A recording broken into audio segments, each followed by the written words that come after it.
Do you know that the United Kingdom didn't actually leave Europe's economy the way most people think it did? Because if Brexit were a clean break, trade would have stopped. Ports would have frozen. Shelves would have emptied. None of that happened.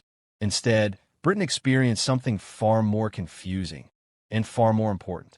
Everything still works, just slightly worse, slightly slower, and slightly more complicated than before, which is exactly why this story matters.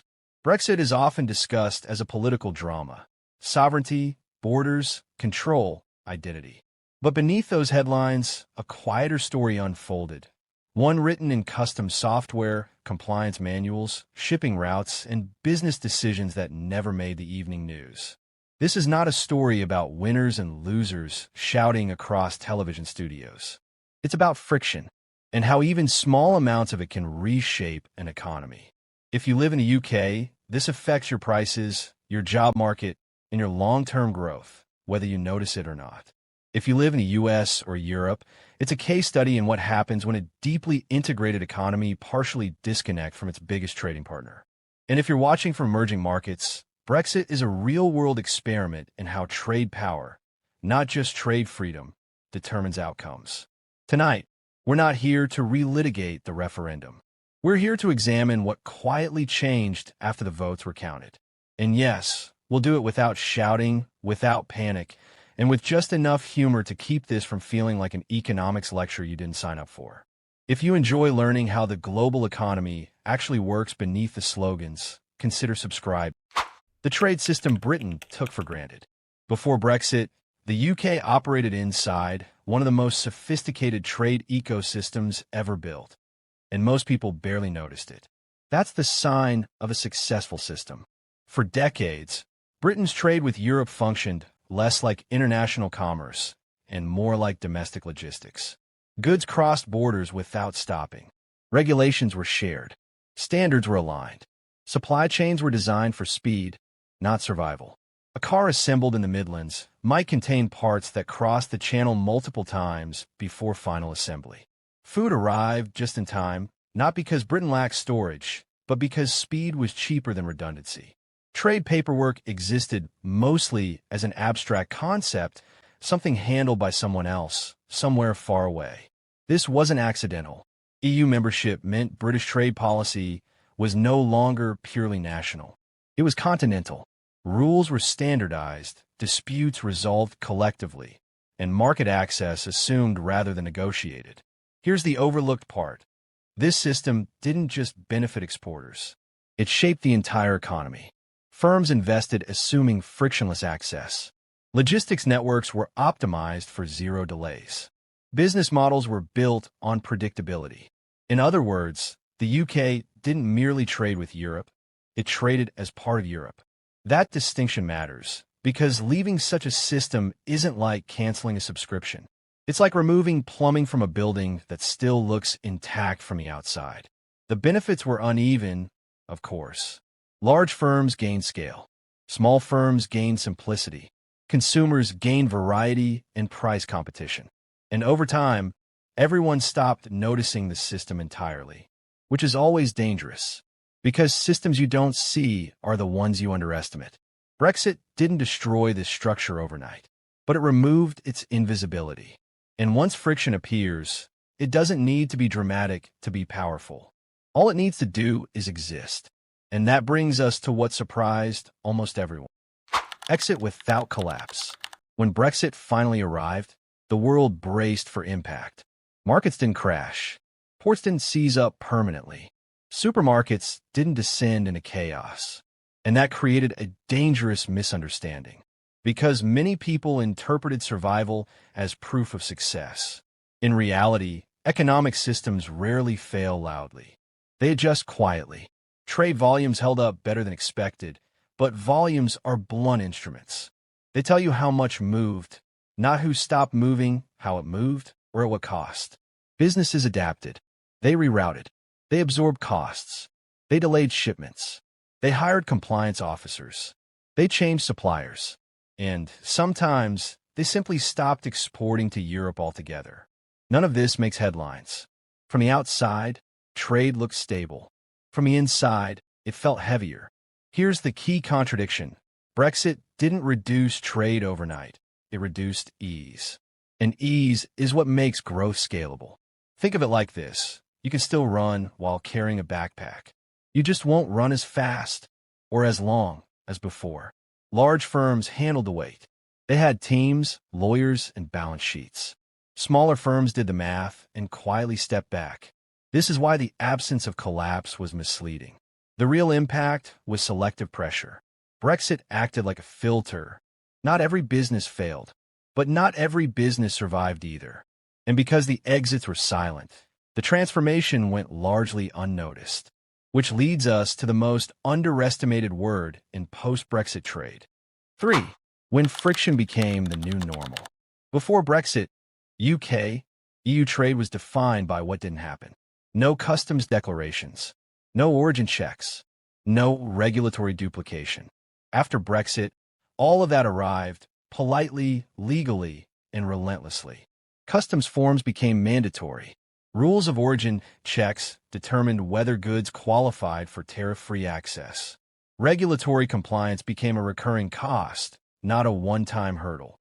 For multinational corporations, this was irritating but manageable. For small exporters, it was existential. This is the part often missed in public debate. Friction doesn't stop trade. It selects traders. Large firms added compliance departments. Small firms added up invoices and realized their margins were gone. Brexit didn't close the door to Europe. It replaced the open door with a long corridor full of paperwork. And paperwork has a personality. It favors scale. It favors experience. It favors firms that can afford mistakes. Every delay added cost. Every form added risk. Every rule added uncertainty. Trade still happened, but differently. More consolidated. More centralized, more expensive. This changed incentives. Firms became cautious. Shipments became larger but fewer. Supply chains became slower but safer. Efficiency was replaced with resilience. Not because resilience was better, but because it was necessary. And while economists measured tariffs and volumes, something else was happening beneath the surface. A quiet withdrawal. The silent retreat of small exporters. There was no announcement, no protest, no political campaign. Thousands of UK small and medium-sized businesses simply stopped exporting to the EU. Not because customers disappeared, not because products failed, but because complexity destroyed profitability. For a small food exporter, delays meant spoilage. For a niche manufacturer, paperwork meant missed deadlines. For creative firms, regulatory uncertainty meant canceled contracts. Brexit didn't shout them out of the market. It bore them out. This is one of the least discussed outcomes of Brexit. Trade participation narrowed. The UK still exports, but fewer firms do it. That matters because small exporters are often the most innovative, the most regionally distributed, and the most employment-intensive. When they exit quietly, the economy becomes more concentrated, more dependent on large players, more exposed to shocks. Trade statistics didn't capture this retreat well. They rarely do. But behavior changed. Businesses stopped planning EU expansion. Startups looked elsewhere. Entrepreneurs redesigned ambitions downward. None of this appears in GDP figures immediately. But over time, it reshapes growth potential. Brexit didn't kill British trade. It thinned it. And while goods struggled visibly, services, Britain's biggest export, faced something more subtle still: invisibility. Services trade and the city's subtle shift. If goods trade is loud, services trade is quiet. You don't see it queuing at ports. You don't photograph it on trucks. And when it changes, it rarely makes the evening news. Which is why Brexit's impact on services, the backbone of the UK economy, was so easily misunderstood. Before Brexit, British service providers enjoyed something called passporting. Financial firms, insurers, law offices, and consultants based in London could serve clients across the EU as if they were operating domestically. It was frictionless, invisible, and enormously valuable. Brexit ended that arrangement. Not dramatically, not overnight, but definitively. The City of London did not collapse. Banks did not flee en masse. Canary Wharf still lights up at night. And that, again, confused observers.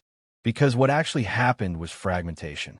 Firms began quietly opening offices in Amsterdam, Paris, Frankfurt, and Dublin. Not as exits, but as insurance policies. Operations were split. Staff rotated. Legal entities multiplied. Compliance became a permanent line item rather than a footnote. From the outside, London still looked dominant. From the inside, it was adjusting its posture. Here's the overlooked truth. Services trade is governed by rules, not tariffs. Losing automatic regulatory access doesn't stop business. It makes it conditional. And conditional access changes incentives. Firms stop expanding from one hub and start distributing risk across several. This wasn't a defeat, but it wasn't a victory either. London shifted from being Europe's default financial capital to being one powerful node among many. Still influential, still large, but no longer singular. Who benefited? EU financial centers gained activity and leverage. Large global firms gained flexibility. Who lost? Smaller UK-based service firms that lacked the scale to duplicate operations across borders. And consumers? They noticed nothing immediately, which is often how structural change works. Brexit didn't weaken British services outright. It made them more complex, more expensive to operate, and less concentrated. The city adapted, but adaptation is not the same as advantage. And while services adjusted quietly, goods trade faced a different challenge altogether, one that arrived not through regulation, but through logistics. Import dependence and supply chain rewiring. Brexit changed how Britain imports goods as much as how it exports them. This part of the story rarely gets attention because imports feel passive. They just arrive until they don't, or until they arrive late, more expensive, or unpredictably. Before Brexit, UK supply chains were built on speed and reliability. European suppliers were close, familiar, and frictionless. Borders were administrative lines, not operational barriers. After Brexit, those borders became real again. Customs checks slowed deliveries. Compliance costs rose. Some EU suppliers quietly decided the UK market was no longer worth the hassle, especially for low-margin goods. Nothing dramatic happened. No embargoes. No shortages that lasted long. Instead, British firms adapted. They diversified suppliers. Some reshaped production.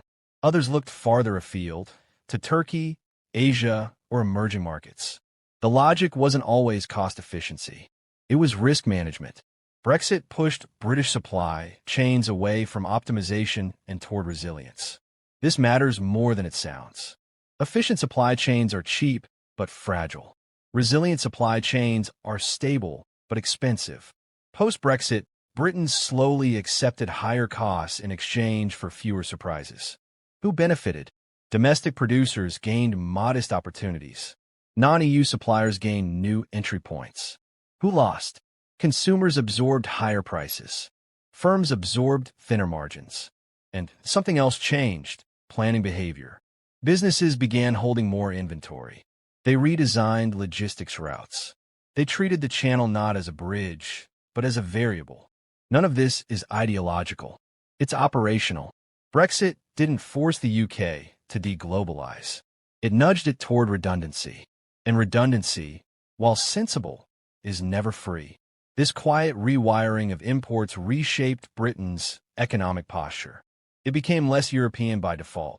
Not because it wanted to, but because it had to, which brings us to the promise that was supposed to offset all of this.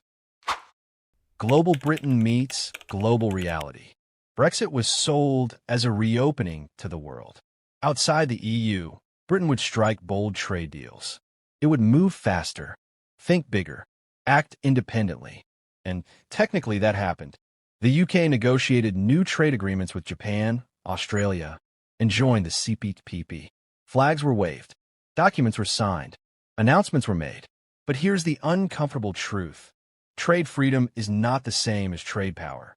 Negotiating alone, the UK faced much larger economies for a weaker position than when it negotiated as part of the EU.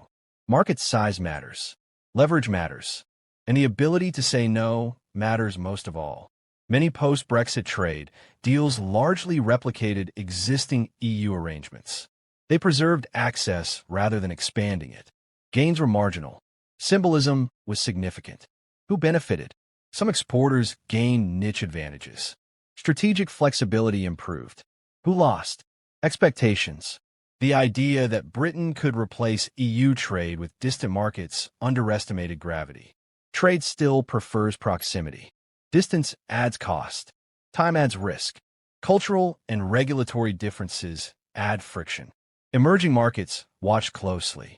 Brexit became a case study in what happens when a mid-sized economy seeks sovereignty in a world dominated by blocs. The lesson was not that independence is impossible. It's that scale is structural. Global Britain wasn't a fantasy, but it was constrained. And while trade deals made headlines, another quieter debate shaped outcomes even more. Regulation, divergence, and economic trade OFFS. One of Brexit's most powerful promises was regulatory freedom. Britain could diverge from EU rules, set its own standards, innovate faster, regulate smarter, and it could. But divergence came with a price. Align with EU rules, and access remains smoother, but autonomy shrinks. Diverge, and control increases, but trade friction rises. This wasn't a binary choice. It was a spectrum, and Britain walked it carefully. In some sectors, alignment remained essential. Chemicals, pharmaceuticals, and manufacturing stayed close to EU standards because access mattered more than flexibility. In others, divergence became tempting. Financial regulation, data rules, and emerging technologies offered room to experiment.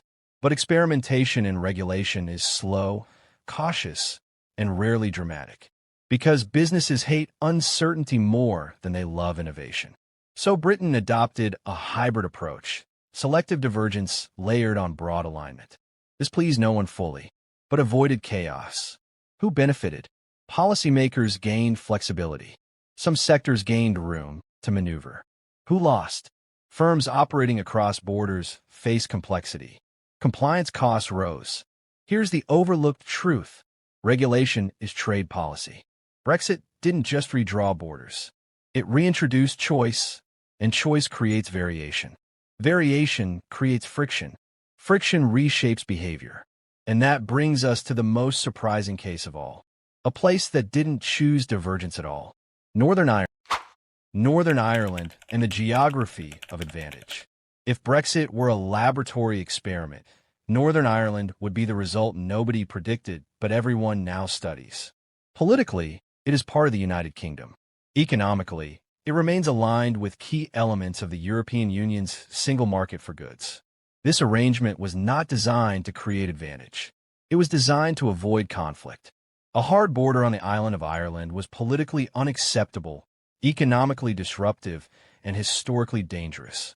So a compromise emerged, one that quietly rewired trade geography.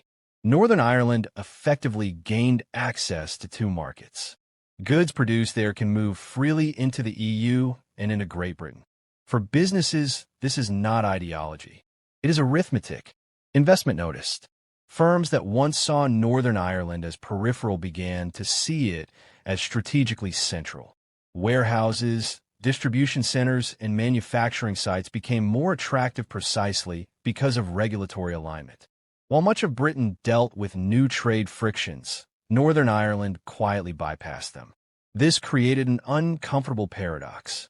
Brexit, intended to restore uniform national control, produced regulatory asymmetry inside the UK itself. Northern Ireland gained a trade advantage that Great Britain did not share. Who benefited? Export-oriented firms, logistics operators, and foreign investors seeking flexibility. Who lost?